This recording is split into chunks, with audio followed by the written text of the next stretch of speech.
Hi, and welcome to this video on the topic of Half-Life. Many students find this topic difficult, but if you just sit back, relax, and watch and listen for the next few minutes, you'll see that there's really not that much to it. We already know that radioactive decay is a random process. What that means is that we can't say exactly when an unstable nucleus will decay. It might take millions of years, or it could be over in a split second. From studying lots of different types of nuclei, however, we know that some tend to decay more quickly than others. Before we go on to talk about how the atoms that make up a radioactive substance decay though, we'll need to have another quick chat about how radiation is measured. Let's say we have a sample of radioactive material, which we call a radioactive source. Even a few grams will contain billions upon billions of nuclei. The activity of the source tells us how many of these nuclei are decaying every second. Activity is measured in becquerels, after Henri Becquerel, the French physicist who first discovered radioactivity. If a source has an activity of 10 becquerels, for example, it means that 10 of its unstable nuclei are decaying every second.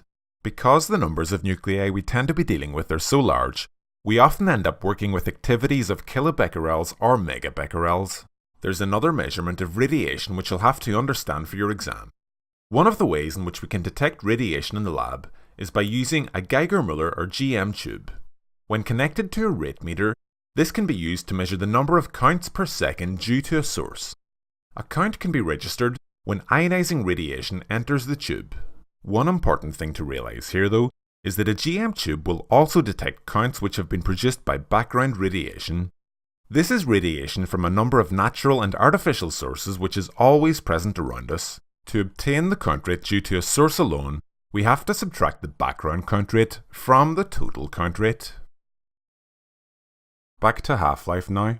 A common 2-mark exam question would be something along the lines of state what is meant by the half-life of a radioactive isotope, and the easiest way for you to get those lovely marks is to write this down. The half-life of an isotope is the time it takes for the number of nuclei in a sample of the isotope to halve.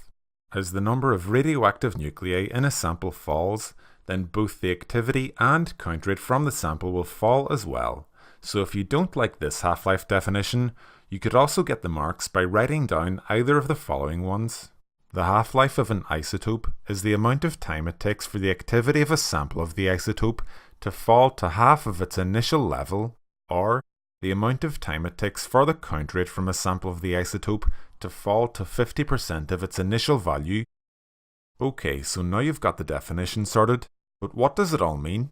To help explain, I'm gonna pull out all the stops, blow the budget, and roll 2 of the most incredible Hollywood blockbuster-beaten animations you've seen in your entire life.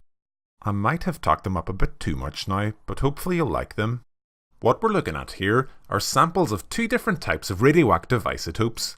Each sample contains 100 nuclei, but the half-life of the isotope in sample 2 is twice as long as that of sample 1. When we start the simulation, we can see that the nuclei in both samples begin to decay. Here, the green squares represent the original nuclei, and the red ones the decayed nuclei. As time goes on, we start to see a real difference between both samples. The nuclei on the left, which have the shorter half-life, are decaying much more quickly than those on the right.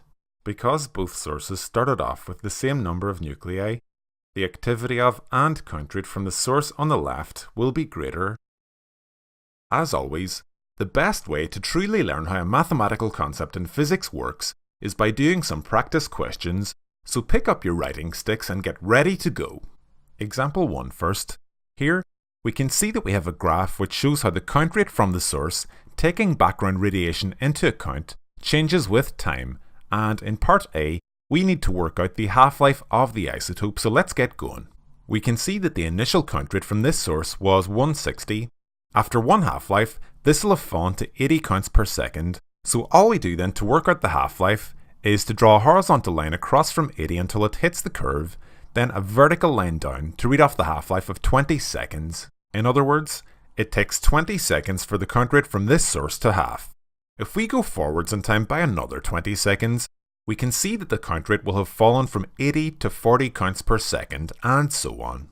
Part B might seem a bit trickier, because the graph only goes as far as 60 seconds, but we can see that at 60 seconds, the count rate was 20 per second. So that means that at 80 seconds, which is just one half-life later, this count rate will have halved to 20 divided by 2, or 10 counts per second.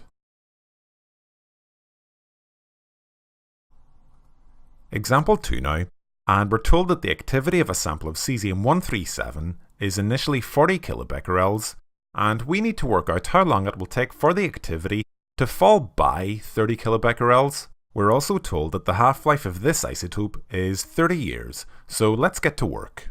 This is one of those questions that could throw you if you're not careful. It isn't asking you to work out how long it would take for the activity to fall to 30 kilobecquerels. It's asking how long it would take for it to fall by 30 kilobecquerels. That means is that the correct answer will be the time by which the activity of the sample will have fallen to 10 kilobecquerels. The initial activity again was 40 kilobecquerels. After one half-life, that'll have fallen to 20 kilobecquerels, and after a second half-life, it'll have fallen down to 10 kilobecquerels. That means that the answer is 2 half-lives, which is equal to a time of 60 years. One last example for this video, and we can see that the half-life of americium-241 is 432 years. We need to work out the fraction of this isotope that will remain in a smoke alarm 1,296 years after it was made. What you should notice here is that this amount of time is exactly equal to 3 half-lives, because 3 times 432 is equal to 1,296. After one half-life, only half of the original americium nuclei will remain. After a second half-life, only half of this half, or 1/4 of the original number, will still be around.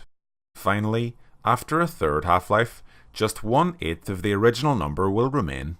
In other words, over the course of 3 half-lives, the number of americium nuclei present in the smoke detector will have halved 3 times. A slightly fancier way of working out the correct answer of 1/8 is by carrying out this calculation, but for your exam, just stick with whichever method you like more. That brings us to the end of this video on half-life. It wasn't so bad, was it? Thanks for watching, try the exam style questions, and good luck.